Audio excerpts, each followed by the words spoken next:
Welcome to Network Marketing Pro. My name is Eric Worre, and today I want to give you the fastest path I know to becoming a network marketing professional. Here's one thing I know about this community, the Network Marketing Pro community. Everybody would love to go full-time. Everybody would love to be able to enjoy the freedom that network marketing provides. Everyone would love to be able to move through the ranks, get to those levels so they can enjoy good things in life and also contribute to the lives of others. So how do you do that? The best way I know, the fastest way I know, is to improve the people that you're spending time with. What do I mean by that?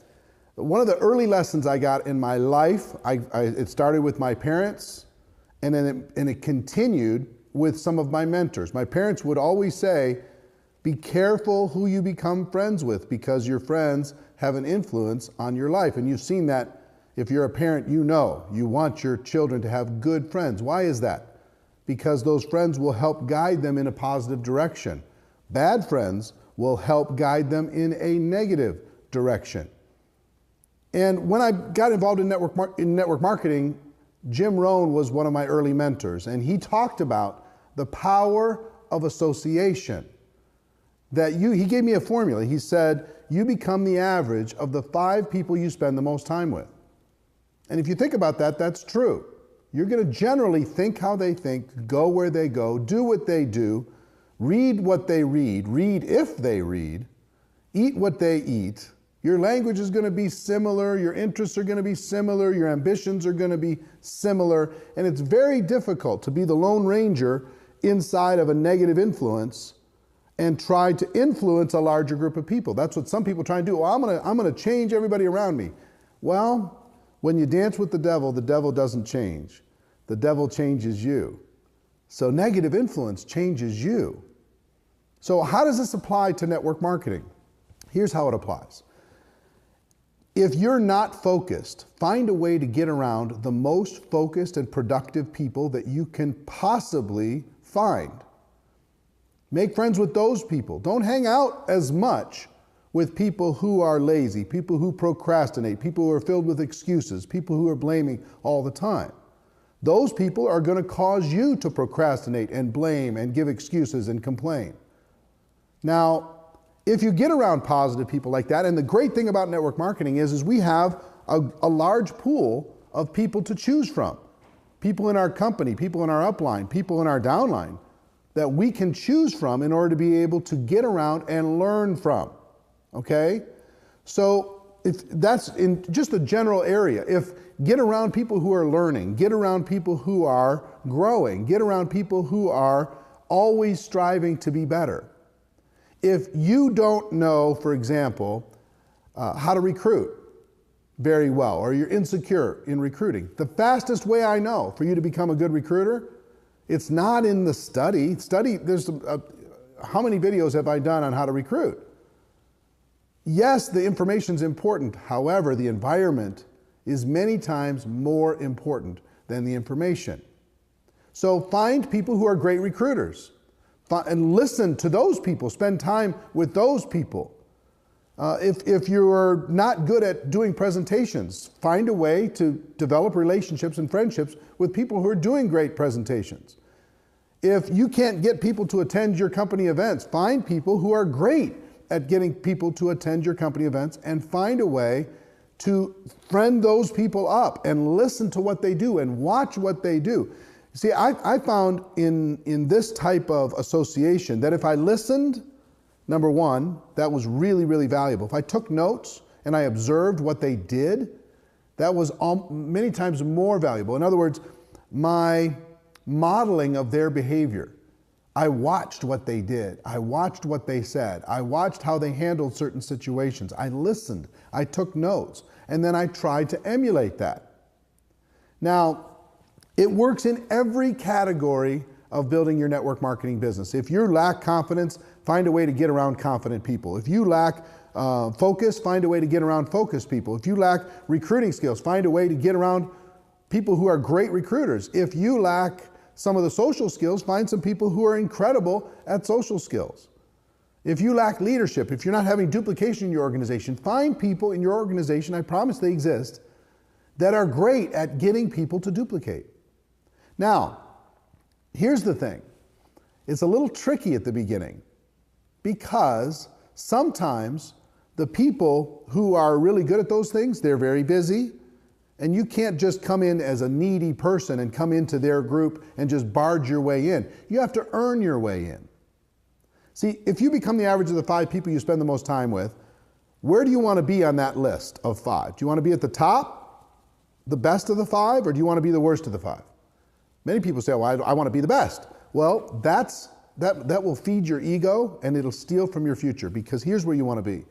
You want to be at the lowest level of the 5, because those people that are more successful, and however you want to define it, than you are, will pull you up. And if you're at the top of the 5, those people below you will pull you down. So successful people understand that if you come in at the bottom rung of their circle of influence, it's likely that you may distract them. You may pull them down a bit. So you have to earn it. So how did I earn it? At the very beginning, I had 18 jobs. By the time I was 22 years old, I was a struggling person in network marketing. I've been where you've been. I understand the challenges of network marketing. So what do you do? How do you get around? Now, the great thing is if you have an upline, and all of you do, you can search into the upline. And guess what the upline's hoping for and waiting for and praying for? Somebody in their group that's hungry, that reaches out to them. Somebody who's hungry and is willing to work to get into the group. So here's what I did when I started. I found a mentor in Minneapolis. He was incredible. His name was Michael Nelson. And I found a way to spend more time with him. And here's how I did it. At the local meetings that he was running, the local meetings, I'd be the first person to show up and I'd help him set up the room. I'd be the last person to leave. I'd help him break the room down. I'd pick up his briefcase or whatever, his computer bag, and I would carry it to his car for him, literally. I would be a servant to someone who was more successful than me so I could earn some time. And because of that, there was a time you'd be able to have a Coke or something after the event, and I could sit there, I could ask some questions. And he could see that I was hungry, he could see that I was ambitious, and this person was not even in my upline. So, but he saw something in me that I was willing to learn and I was willing to give. I was willing to be a servant. And because of that, not just a servant that would just sit there and say, I'm not worthy, but a servant that was willing to serve the community in order to gain access and learn and grow. Now, at the very beginning, again, well, first thing was my local market. Second thing is I went upline. And my immediate upline wasn't much help. And many times in network marketing isn't much help, but I kept going. I found a person that was something like 18 levels above me that was the most successful person in the company. And I didn't demand his time because there was no way. He didn't even earn anything, really. I was so deep in the organization, I don't believe he ever earned a penny in commissions from the activity that I produced. But again, I was hungry and I was willing to invest. I was willing to make it easy on him. I didn't call him at home and say, tell me everything that you know because you're my upline. You owe me something. I didn't do that. What I did was I found ways to be around him. He was doing a training in Detroit. I'll never forget. I called him and I said, where are you doing some meetings? He was getting a group started in Detroit, Michigan. I lived in Minnesota at the time. I got in the car and I drove. I said, can I just come shadow you and just sit in your meetings and hang out? I drove 12 hours to Detroit, Michigan. I had no money. And I went to the hotel he was staying at. I didn't have the money to book a room at the hotel. So I slept in my car every day. He didn't know, and I didn't tell him. I would come in the morning early, and I would get freshened up in the lobby bathroom. And I would sit with the little free cup of coffee in the lounge, and I would wait for him to come down after he had his nice night's sleep. He'd come down and we'd chat for a little bit and off we would go to presentation after presentation. And again, I didn't bother. I observed, I watched, I listened, I carried his bags. And then between those meetings or afterwards, after we were having dinner, I could kind of hang out in the fringe and I could listen, I could ask a question here or there. And I gained some insights during that trip that were incredible. And I started doing that on a regular basis. I started seeking out knowledge from people who are more successful, influential, powerful, skillful than I was. So one was in my local market, I served and I gained access. Second was in my upline. I served and I gained access. I went to the home office. I drove to the home office. Back then it was in Memphis, Tennessee, from Minneapolis. Again, it was, I don't know, 14-hour drive. I drove there just to meet the people at the home office, to take a home office tour and to meet the influential people so they knew my name. Why did I do that? So my name would start being talked about here and there. Hey, this young kid, he came down to the home office and he's a sharp kid. And if that name came up around an influential person, maybe I could gain some access because of that. That helped me tremendously. So my company, my local market, and my upline. Now, in addition to this, some people say take a millionaire to lunch. It's difficult to take a millionaire to lunch because they're busy and they're protective of their circle of influence because they understand that you're going to bring their average down. So here's what I did. I drove this nasty, ridiculous AMC Spirit car. If you ever want to Google a car, it's the most miserable car in the history of cars. It had a gas leak. The window didn't go all the way down, and it would rotate gas through the windows, constantly. It was miserable looking, and the muffler was half off, and all this kind of stuff. So every time I went to meet with anyone, I parked around the corner and I walked. I didn't want them to see my car. But so with all of this challenge, how do I get influence? You know what really helped me? Programs like this. Back then, it was audio cassette. We didn't have the internet, and we didn't have video. We didn't have learning systems like this, and it certainly wasn't free. What I got my hands on was audio cassettes from people like Jim Rohn and Brian Tracy and Les Brown and Dennis Waitley and Og Mandino and these giants of personal development. And they became one of my 5. By just being in my car, listening over and over and over, they became one of my 5. And what happened when I started to listen over and over and over, I could start to use the language that they used in conversation with other people. I could bring value to a conversation of people more successful than me that maybe didn't hear what I heard from that program. There was one speaker that I really admired, one of the top leaders in the company I really admired. I wanted to work with him so bad.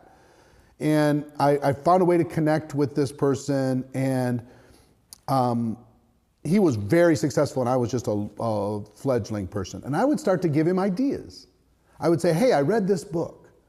You should. I remember I recommended to him, there's a book called Unlimited Wealth by Paul Zane Pilzer, and it talked about distribution was going to be the future of the world. It wasn't going to be manufacturing anymore. It was going to be distribution.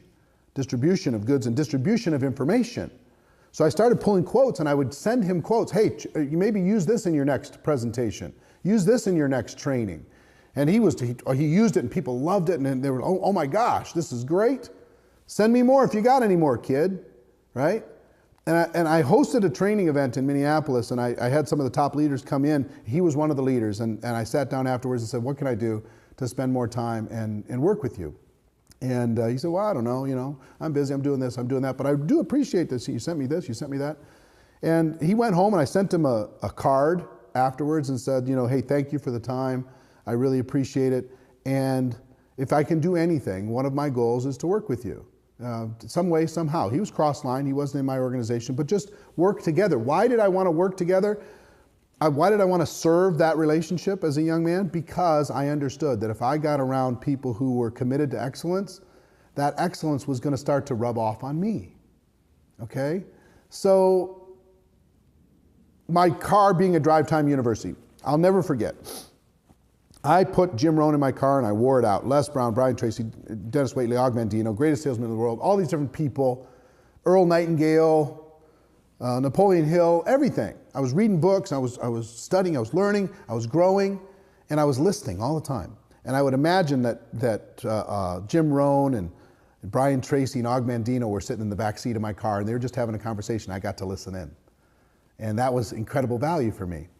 So I'll never forget, 6 years after I started doing that, I'm about 30 years old, and I'm in my car, which is a nice car now, a decent car, in Dallas, Texas.